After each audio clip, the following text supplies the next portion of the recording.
Corazon Aquino, from housewife to president.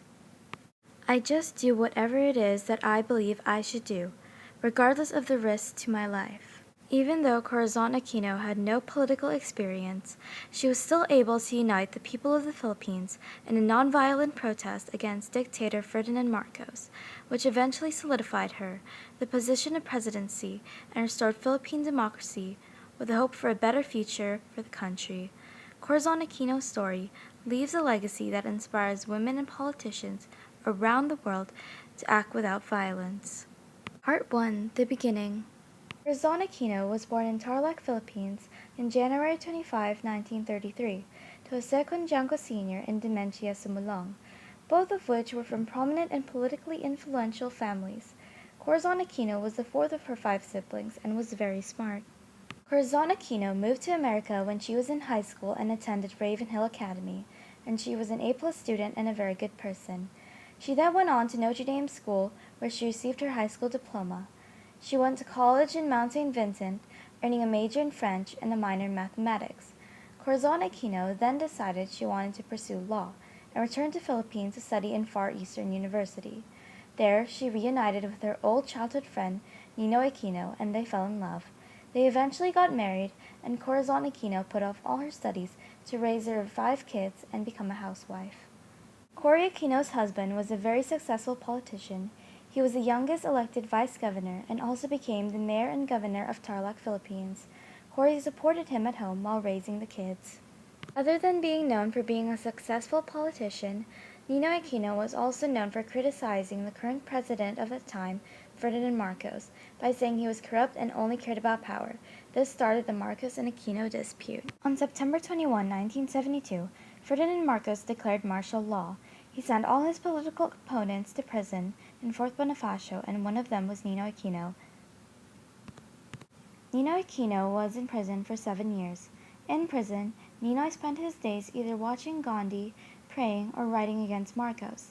Every time Cory would visit, she would always give him a sense of hope and listen to his ideas. The most memorable thing Nino Aquino did when he was in prison was having a hunger strike that lasted 40 days. This nearly ended his life. Marcos was so furious that Nino was sentenced to exile. But before being exiled, Nino got a heart attack and was sent to America for treatment. In America, he got better and gave speeches against Marcos. But then Nino felt a sense of guilt leaving the Philippines, so he decided to return even after multiple warnings because the Filipinos were worth dying for. On August 21, 1983, a day after his last interview, Nino Aquino returned to the Philippines, only to be assassinated the moment he landed. Corazon Aquino returned to the Philippines heartbroken to attend her husband's funeral, where she vowed to continue her husband's opposition against Marcos and his dictatorship. As our country bled, its leader's wife came to this podium piously to call for a new human order, this when thousands of Filipinos were political prisoners. Corazon Aquino's return, she started holding protests and demonstrations against Ferdinand Marcos and quickly got the support of the people. With the help of Arch-Cardinal Bishop Jaime Sin and his radio station Radio Veritas, Corazon got more and more supporters, and people listened to her protests more and more. They used peace instead of war against dictator Ferdinand Marcos. In 1985, Ferdinand Marcos held a snap election upon public discontent and foreign allies pressuring him. At first, Corazon Aquino was hesitant to run, but after receiving 1 million signatures for her to run, she decided to go against Marcos with Salvador Laurel as her running mate. Throughout the whole campaign, Ferdinand Marcos was sexist to Corazon Aquino. He would say things like, "She's nothing but a woman," but she never let this get to her, and she would just simply reply, "Let's say who's the better woman." In 1986, the elections were over, and the COMELEC Commission of Elections announced Marcos as the winner, while the National Movement on Elections declared Cory as a winner.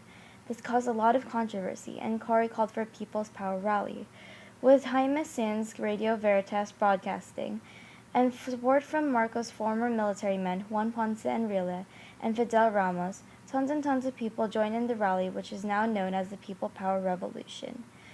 And on the last day of the protest, Cory took her inauguration as president, and Ferdinand Marcos fled to Hawaii. On 1986, the elections were over, and the COMELEC Commission of Elections announced Marcos as the winner, while the National Movement on Elections declared Cory as the winner.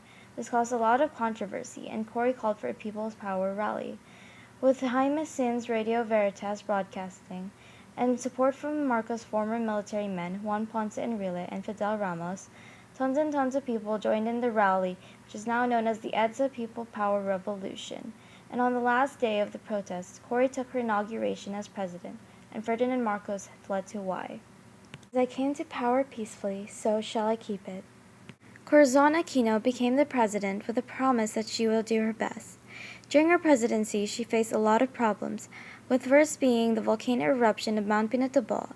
During this eruption, there was a hurricane, which brought the lethal mix of ash and rain. Another problem she had during her presidency was that she had 6 coup attacks, and one of these attacks even bombed the presidential palace. The Philippines overall had problems, but with the help of foreign allies and political officers, she was able to do just fine. The good things that happened during her presidency was that she made the 1987 Constitution, which returned the rights of the people. She also paid off some of the debt that Marcos owed the World Bank, and she also helped Philippines in general with better treatment of the people. In 1992, Corazon Aquino surrendered her presidency to Fidel V. Ramos. Corazon Aquino, even after her presidency, was very active in politics and helped when she could. In present time, her son, Benigno Aquino III, is now the president of the Philippines and is following his parents' footsteps. It is up to the women who are in positions of power and responsibility to push for equality that women aspire for and deserve.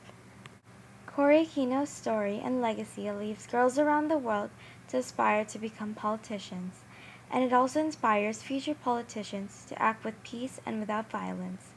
My hope is that more and more people will listen to Cory Aquino's story and learn from her peaceful resilience against dictator Ferdinand Marcos, and how she led the country with peace, patriotism, and leadership. Even though Corazon Aquino had her critics like Ferdinand Marcos in his last speech to Cory Aquino, saying that one day you will see, 20 years from now the Philippines will fail, they would all be proven wrong in the end, because to this day, Philippines is one of the fastest growing economies in Asia today, and is continuing to grow in the future. Corazon will always be remembered by the Filipino people as the housewife who continued her husband's fight against dictatorship. She's the mother of Philippine democracy.